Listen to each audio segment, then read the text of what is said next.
Whoa. So, she just said, my name's Noah, and tonight I am going to speak to you about how we can know God exists. Because personally, I have wondered, how can we know God exists? And I've done a lot of reading and research and talking to my parents, and all those things have helped me to realize and affirm my faith in that we believe in God. So many people say that science and faith contradict, and belief in God is not a matter of science. The church actually doesn't teach that. The church actually says that we can know with certainty that God exists through reason alone. So they declared this at Vatican I. Vatican I was the 20th Ecumenical Council. An ecumenical council is a meeting of the Pope, bishops, church authorities, etc., to work on all kinds of stuff, such as clarifying doctrine, settling disputes on teaching, etc. The first one was the First Council of Nicaea, where they gave us the Nicene Creed that we say at Mass. I believe in God, the Father, the Almighty. As a side note, I can't help myself. That is where, allegedly, St. Nicholas of Myra slapped a heretic named Arius, who condemned denied the divinity of Jesus. You can believe that St. Nicholas slapped him. My Santa slaps heretics. But Vatican I met to condemn many modern errors, such as communism, liberalism, materialism, rationalism, many other bad isms that are still wreaking havoc today. They declared the doctrine of papal infallibility. I don't have time to go into that right now. It's worth a Google. So, I have the quote from Vatican I in this book, Fundamentals of Catholic Dogma, by Ludwig Ott, a very smart German theologian. The Vatican Council defined, if anybody says that the one true God, our Creator and Lord, cannot be known with certainty in the light of human reason by those things which have been made, anathema sit. I'm going to read that again. If anybody says that the one true God, our Creator and Lord, cannot be known with certainty in the light of human reason by those things which have been made, anathema sit. Anathema sit means let him be cut off. So that's basically saying that this is not up for dispute. If you don't believe this, you automatically excommunicate yourself by your own disagreement of the Catholic faith and dogma. The quote basically means that we can know with certainty through reason alone that God exists. If you don't believe that, you're excommunicated of your own accord. So, my main goal here tonight is to demonstrate that what this says is true, that Vatican I declared truth, and hopefully you'll walk away with your faith strengthened a little bit. So I'm going to give you guys 4 arguments for God's existence. There are well over 50. I have heard different variations and versions of them. Some are definitely more convincing to me than others, and that varies from person to person too. Audrey might find one more convincing than Philip tonight. So the first argument I have is the first mover argument.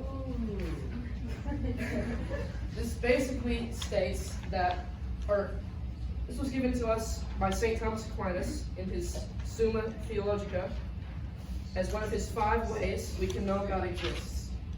It actually has its roots in the ancient philosopher Aristotle. So the basic argument is everything that moves either moves by itself or is moved by something else. Nothing we observe in the universe moves by itself. Everything is moved by something else. An infinite sequence of things moving other things does not explain the movement itself and cannot exist. Therefore, there must be a beginning of the sequence of moving things and a source of movement at the beginning. We call this source of all movement God. So here's an example. Everyone here has been stuck at a train crossing, right? Where the train was already coming and you didn't see the engine and you can't see the end. That actually happened to me this morning on the way to church. And we ended up turning around because it was slowing down and stopping. So, you see the train cars. Have any of you ever wondered or worried, oh my gosh, am I stuck at an infinitely long train? Has anybody ever thought that? Yes, I have. Somewhat evident.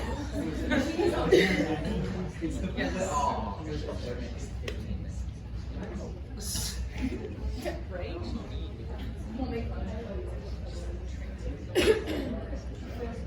Yeah. You're late. You're very late. Yeah, I heard you needed me or something. Why would we need you? I don't know. Yeah. There's gonna be a joke played on you. Sit down, sit down. So, alright. So, some of you have wondered if you've been stuck in an infinite train.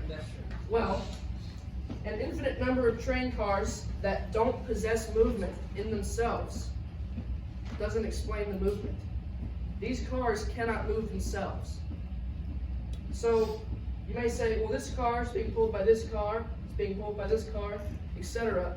But that doesn't mean that they're moving. An infinite number of train cars that's moving the train cars is not satisfactory. You need an engine to move them, an engine that possesses movement itself. We don't usually think of God this way, but we realize that it's true. He set everything in motion. So how does this reflect to the universe? Well, let's take an asteroid, for example. Asteroids don't decide, I'm going to move today and just zip off.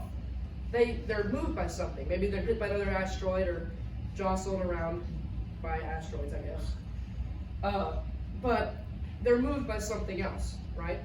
So you get this chain of movement, and you realize it has to have a beginning, because movement, or moving things, does not explain the movement.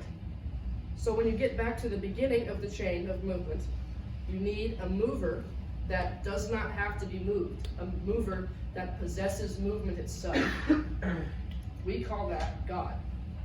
If the train didn't work for you, Evan didn't hear it. Here's another one. This is the paintbrush allegory. So imagine you're sitting at this canvas.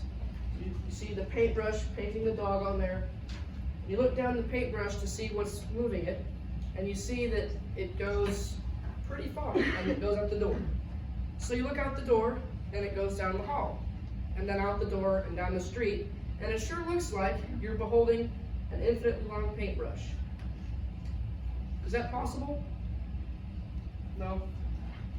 So, again, an infinitely long moving paintbrush handle doesn't explain how it's painting this dog on the canvas. You have to have a hand to move it, don't you?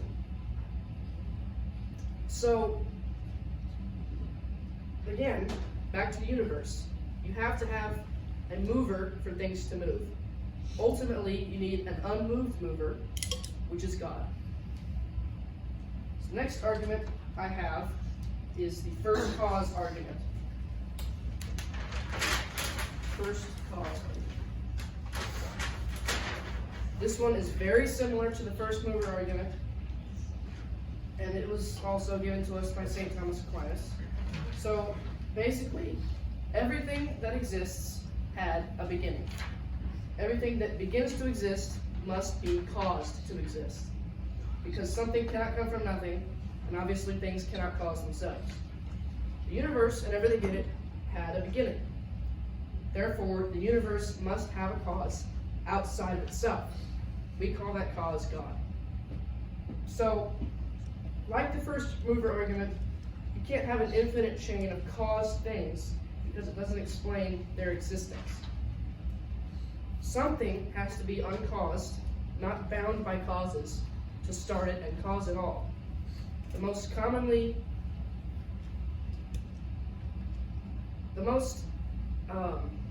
widely accepted theory for how the universe began is the Big Bang theory. It basically states that at the beginning of time, there was a small, high-energy mass of particles that exploded and made the universe, basically. I don't have time to go into all the stuff behind it. But I'm sure you've all heard of it. You've been taught in your school or by your parents or by someone. Someone probably taught you about the Big Bang. Today, it's pretty much universally accepted.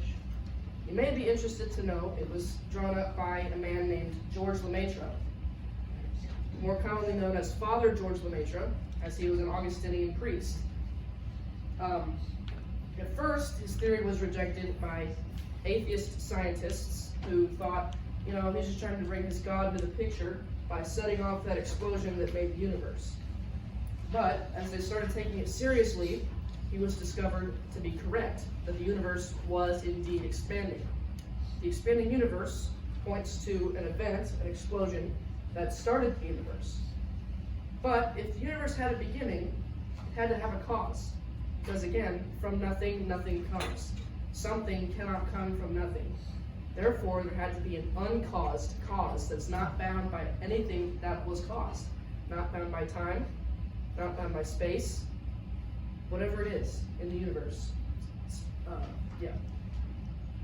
So there has to be a really big cause capable of creating a universe. We call that really big, uncaused cause God. So the next argument I have is the argument from desire, which states every natural, innate desire in us corresponds to some real object that can satisfy that desire. Hold on.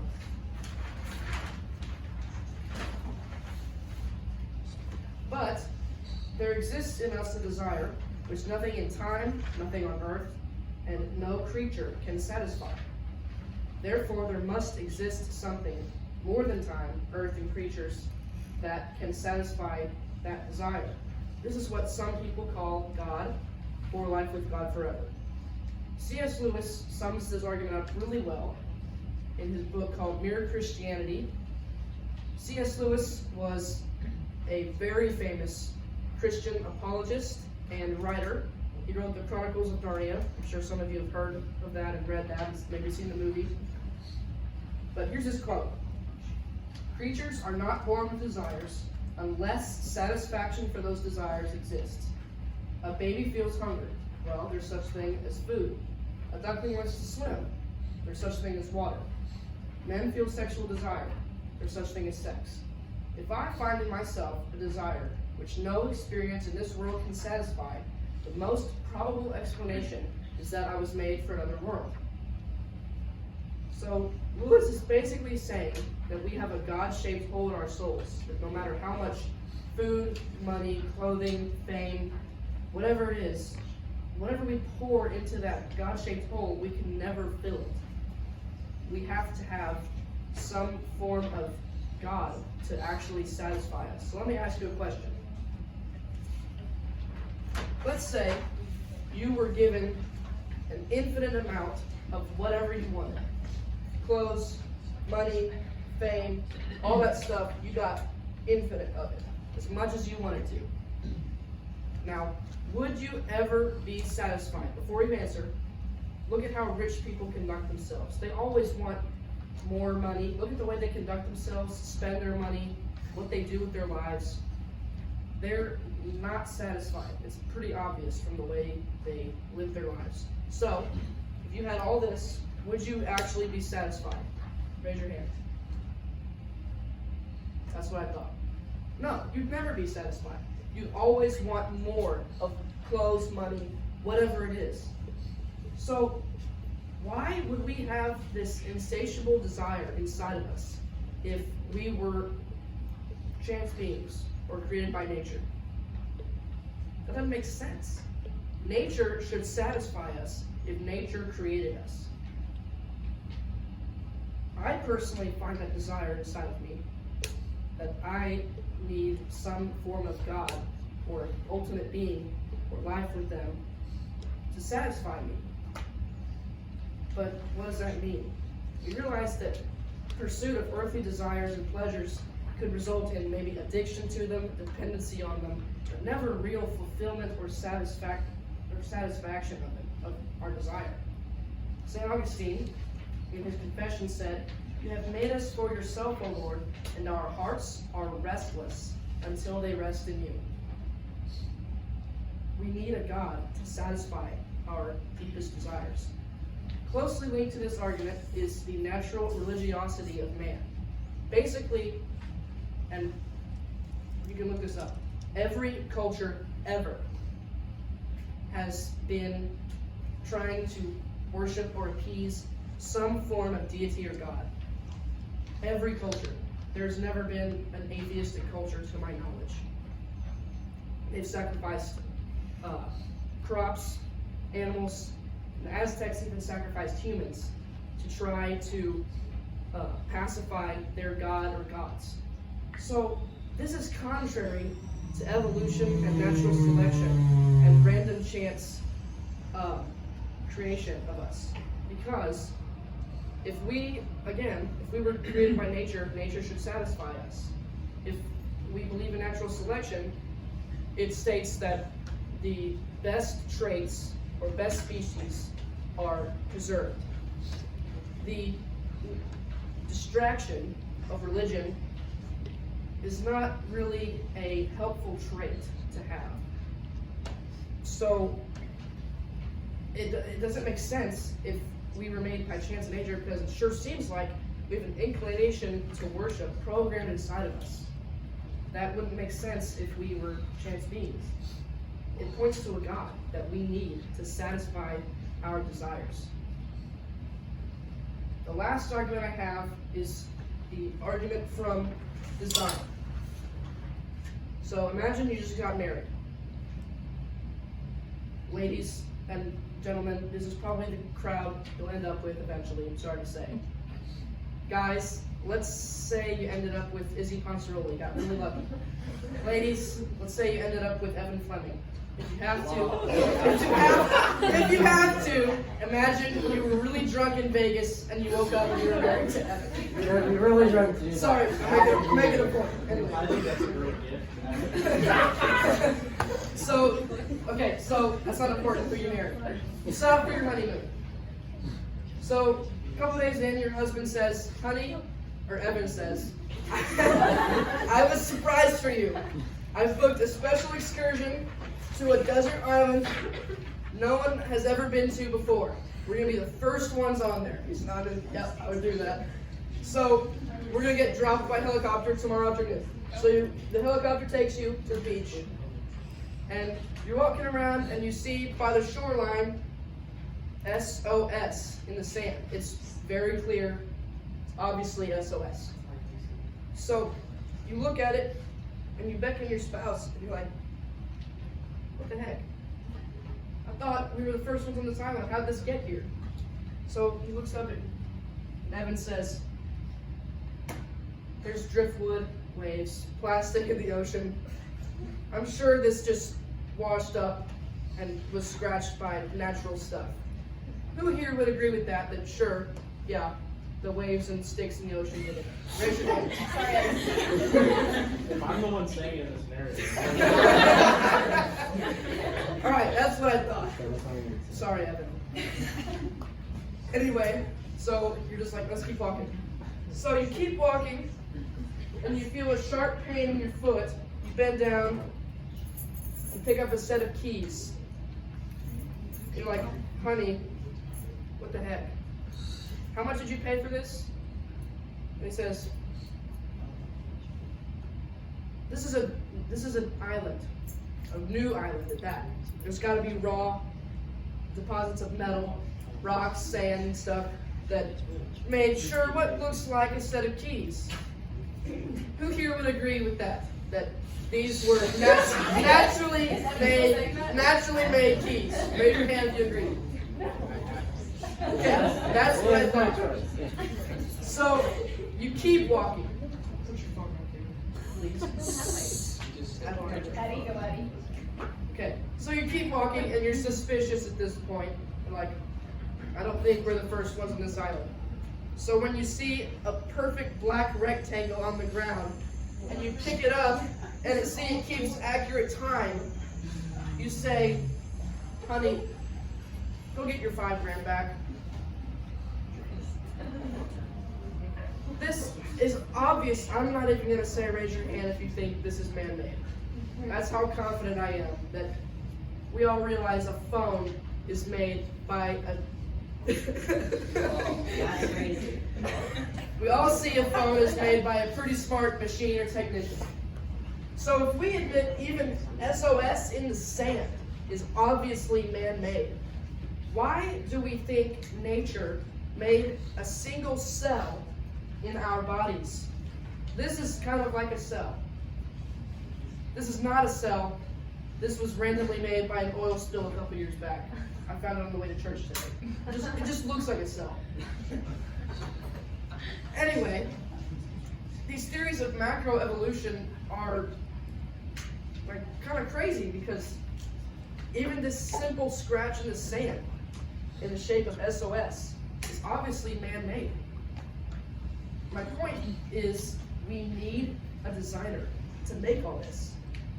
And if we do believe in evolution or spontaneous life, why don't we see either of those things happening today? I mean, we don't. No one has ever done it in a lab with the conditions of Earth. We don't see half human, half apes walking around. There are some pretty smart monkeys.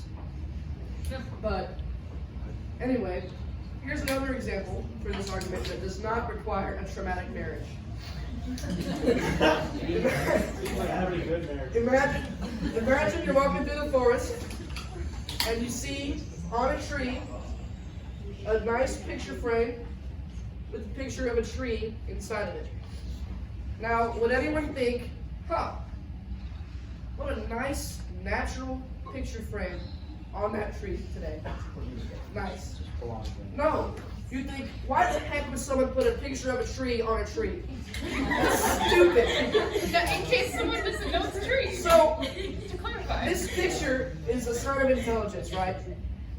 So is a circle in the sand. Okay, maybe something fell and made a crater and there's your circle. What about a triangle? Or a square? Not even a monkey could do that without being taught. Right? So, if a square in the sand, picture frame, SOS, is not naturally designed or chance, why do we think a flower, an animal, like a squirrel, or our bodies are randomly evolved, or spontaneous, or whatever it is that was not designed? Think back to all the examples that were signs of intelligence. Well, so no scientist has ever made a plant in a lab, right? All this evidence points back to humanity needing a God, a first mover, first causer, a fulfillment of desires, a designer. So as a final example, quickly, shake this watch around and pass it down when you're done. How long do you think it would take you to completely assemble that watch in that jar by shaking it around? Evan, how long would it take you to shake that jar and assemble it? How fast can I shake it? Fast. Do whatever you want as long as it's in the jar. I'd say like 30 seconds. Okay. Whoa. But Evan gets it. Philip. Millions of like maybe 5 years. You're just continuously shaking it. I dare say you would never even get a hand on the face by shaking it around. Sorry, Fleming. I can do it. I just can't do it. I need to be alone. So, if we, hey guys, if we as intelligent beings with a purpose and a will to assemble that watch, sure we have some limitations in it being in the jar, we still can't do it. Maybe if you take it out of the jar, I still think some of us wouldn't be able to assemble it. I couldn't without instructions. But if these things are impossible, how can we be rid of chance? A tornado can't blow through a junkyard and assemble a Boeing 747, even if all the parts are there. It's just not possible. Nature does not have or possess that kind of intelligence. And chance is so slim for a Boeing 747 in a junkyard full of stuff, right? So, we can't be random chance beings. We can't. We need a God. Who's the first mover? Come on, Matthew. Yell it! There you go! Yeah! Woo! There. Who's the first cause, Matthew? God! Who's the fulfillment of desires? God! Do y'all actually like that? Yes, sir.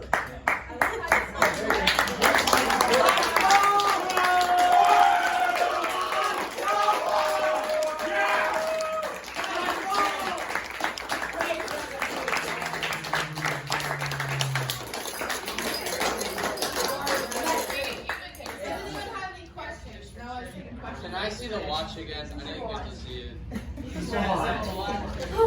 There's not much to see, it's just kind of broken. It's a watch. It's kind of broken. But if I Don't open it.